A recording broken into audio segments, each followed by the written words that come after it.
തിരുവനന്തപുരം ജില്ലയിലും വിഷു വിപണിയിൽ അനുഭവപ്പെട്ടത് നല്ല തിരക്ക്. ചാലയിലും ആര്യശാലയിലുമെല്ലാം കൊന്നപ്പൂവ്, കണിവെള്ളരി, മയിൽപീലി എന്നിവയായിരുന്നു പ്രധാന താരങ്ങൾ. വിഷുക്കണി കാണാനുള്ള ഒരു പിടി കൊന്നപ്പൂവിന് 50 രൂപ, കണിവെള്ളരി കിലോഗ്രാം 40 രൂപ എന്നിങ്ങനെയായിരുന്നു വിപണി വില.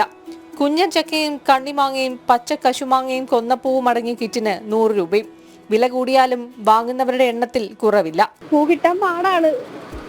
പ്ലാസ്റ്റിക് പൂ അങ്ങനെ കുറച്ച് ഇറങ്ങിപ്പോ ഒരെണ്ണം 200, അല്ല 100, രണ്ടെണ്ണം 100. കണക്കത്തിലെല്ലാം ഐറ്റം ഉണ്ട്. കൊന്നപ്പൂ, ചക്ക, അയനിച്ചക്ക, മാങ്ങ, കശുവണ്ടി, പൈനാപ്പിള്.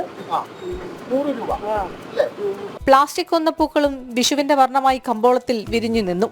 വിവിധ പൂക്കൾ, പൂമാലകൾ, പല വലിപ്പമുള്ള ഉണ്ണിക്കണ്ണന്മാർ, മയിൽപീലി എന്നിവയെല്ലാം വിഷു വിപണിയെ ഉഷാറാക്കി. ജനം, തിരുവനന്തപുരം.